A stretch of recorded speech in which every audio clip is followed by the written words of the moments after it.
өзгерту іліміне деген қызығушылық уақыт өткен сайын көбейіп артып келе жатыр. Өйткені адамдардың көбі өзін өзі өзгерту ілімі арқылы өз өмірлерін өзгертіп, нақты бір нәтижелерге жетуге болатынын барған сайын түсініп келе жатыр. Осыған орай Брайан Трейси, Тони Роббинс сияқты әлемге танымал өзін өзі жетілдіру ілімінің ұстаздары саналатын осы тұлғалардың кітаптарына, түрлі видео, аудио роликтеріне қызығушылық көп. Сол ұстаздардың еңбектерін оқи отырып, солардың ақыл кеңестерін ала отырып, оны нақты тәжірибеге пайдалана отырып, өмірін өзгертіп, жолын ашып,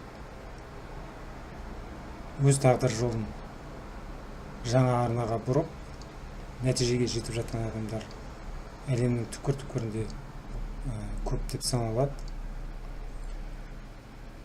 Нақты нәтижеге жетіп жатқаннан кейін, олар көзімен көргеннен кейін, бұл ілімге деген қызығушылықтың көптігі осымен түсіндіріледі. Өкінішке орай,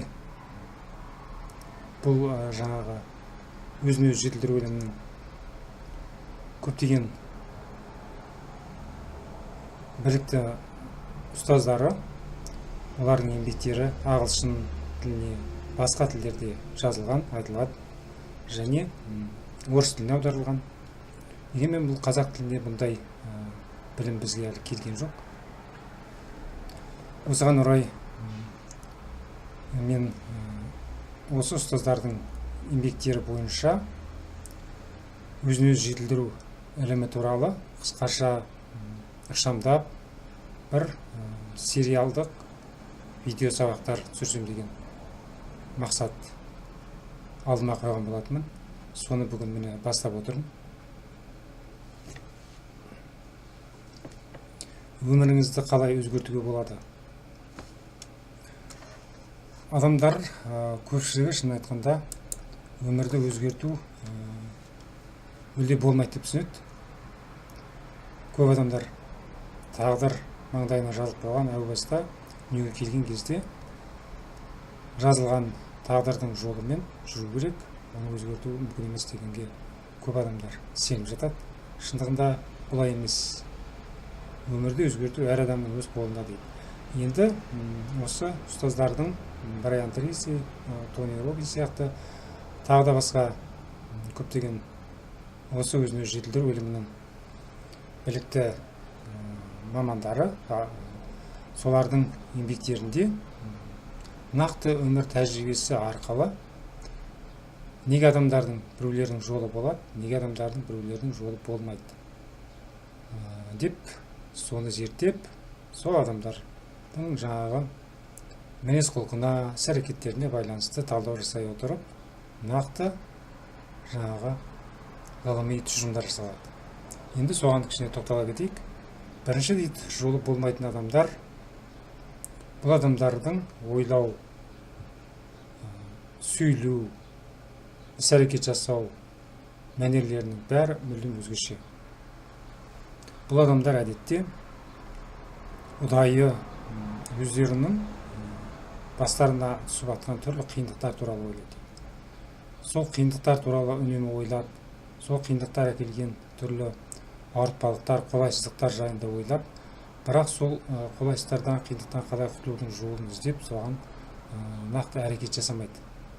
Тек назарын бүкіл ақыл-ойын сол қиындықтарға, сол әкелген қолайсыздықтарға, ауыртпалықтарға шоғырлап, сары уайымға салынып жүреді. Осындай әрекет жасау арқылы бұндай адамдар жамандықты, ауыртпалықты өздеріне магнит сияқты тартып отырады. Бұндай адамдар әдетте мінез құлқы жауапкершілікті мойнына алмайды, барлық уақытта айнасындағы адамдарды кінәлап жүреді. Өздерінің бақытсыздықтары үшін, қиындықтары үшін кездесіп жатқан айнасындағы адамдарды, басшыларды, үкіметті кінәлайды, туған туыстарын кінәлайды. Әйтеуір жан-жақтағы адамдарды кінәлап, өздерін ақтап алады. Өздері бір жазықсыз, ешқандай күнәсіз бір жәбір шегіп жатқан адам сияқты сезініп жүреді. сосын ештеңе көңілдері толмай, әрдайым бірдеңені сынап, жаман сөздер айтып, айнасындағы адамдармен ұрыс керіске бейім тұрады. Сары уайымға салынып жүреді, қабақтарынан қар жауып, сондай бір көңілсіз жүреді. Мұндай адамдардың жаңағы осындай мінез құлқы арқылы жаңағы жамандықты шақырып, тартып, сөйтіп жүреді дейді. Осындай ұдайы жаман нәрселер ойлап жүргендіктен олардың санасына жаман нәрселер, жаман ақпараттар әбден сіңіп, сол арқылы, түйсік арқылы ол жаңғырып, ұдайы жамандықты шақырып отырады дейді. Бұндай адамдардың жолы болмаушылықтың себебі осы әрекеттерінде, осы өздерінің ақыл ойлары мен ұстанымдарына байланысты деп тұжырым жасайды жаңағы өзін өзі жетілдіру ілімінің мамандары. Ал екінші бір адамдар бар, бұлар жолы болғыш адамдар, әрдайым ойларына алған мақсаттарының биіктеріне жетіп жатады, әрдайым қызмет баспалдағымен биікке өніп жатады, немесе бизнеспен айналысса байлыққа қолдары жетіп, жақсы табыстарға қолдары жетіп жатады. Бұндай адамдардың мінез құлқы алғашқы топтағылармен салыстырғанда мүлде басқа. Бұлар өмірге құштар адамдар, әрдайым көңілді жүреді, жаман нәрсе туралы ойламайды, жаман нәрсе туралы айтпайды, әрдайым тек жақсылықты ойлап жүреді, өздерінің жеткен жетістіктерін ойлап жүреді, және әрдайым болашаққа сеніп, өздерінің ойларын алған мақсаттарына жететініне сеніп, солай әрекет жасап жүреді. Олар өте әрекетшіл болады. Бұндай адамдар әдетте ешқандай сары уайымға салынбайды, айналадағы адамдармен жақсы қарым-қатынаста болады, ешкімді кінәламайды, барлық кездескен қиындықтарға төтеп беріп, қиындықтарға мойымай, әрдайым болашақтан үміт күтіп, болашаққа талпынып, нақты әрекеттер жасап жүреді. Бұндай адамдардың өмір жолы әрине тақтайдай тегіс болмайды, қиындықтар көп кездеседі, түрлі сәтсіздіктер болады, тіпті үлкен ауыртпалықтар болады, бірақ соның бәрін жеңуге бұлар күш-жігер табады. Сөйтіп, сол күш-жігер арқылы, табандылықтар арқылы нәтижеге жетіп жүреді. Бұндай адамдар әрдайым жақсы нәрсені ойлап, жақсылықтан үміт күтіп, болашақта жақсы болатынына сеніп жүргендіктен, бұндай адамдардың санасында сондай жақсы ақпараттар әбден сіңіп қалады. Сөйтіп, сол ақпараттар ұйықтап жатқанда да болсын, күндіз жүрген уақытта болсын, түйсігіне сіңген жаңағы ақпараттар жаңғырып, әрдайым оны жаңағы ойналған мақсаттарына жетуге итермелеп, соған жаңағы жәрдемдесетін адамдармен, жағдайлармен кездестіріп, сөйтіп жолын ашып отырады дейді. Яғни айтқанда, адам өзін өзі бағдарламалайтын сияқты. Жаман нәрсемен де адам бағдарламалайды өзін өзі құртуға дейін. Яғни айтқанда, менің жолым болмайды, өмір бойы осылай маңдайыма жазылған, бұдан құтылу жоқ деген сияқты нәрселерді айтып, соған өзін сендіру арқылы адам жаңағы бақсыздықты шақырып, соған өзін бағдарламалайды. Немесе жаңағы жолым болады, ертең ойымаған мақсаттардың бәрі орындалады, жаңағы нақты әрекеттер жасауым керек, үмітімді үзбеуім керек деген сияқты ақпараттарды санаға сіңіру арқылы олар жаңағы өзінің жолын ашып, болашағына жол ашады екен. Осындай екі түрлі топтың адамдардың айырмашылығы осында дейді.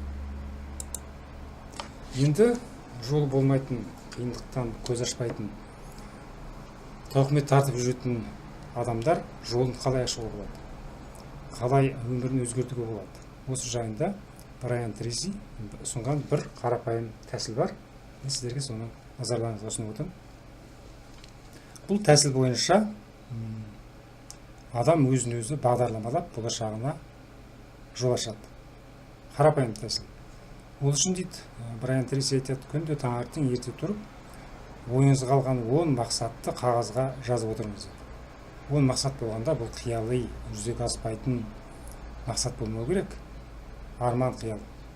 Бұл өзіңіздің қолыңыз жететін, қолжетімді, нақты бір мақсат болу керек. Яғни айтқанда жүзеге асыра алатын, өзіңіздің шамаңыз жететін мақсаттар болу керек. Сол мақсаттарды күнде қағазға жазып отырсаңыз, онда сіздің санаңызға осы 10 мақсат әбден сіңіп, содан кейін түйсігіңізге сіңіп орнатқаннан кейін ол ұнайы жаңғырып отырып сізді санасыз түрде болса да сізді ұдайы сол мақсаттарды орындауға бағыттап отырады.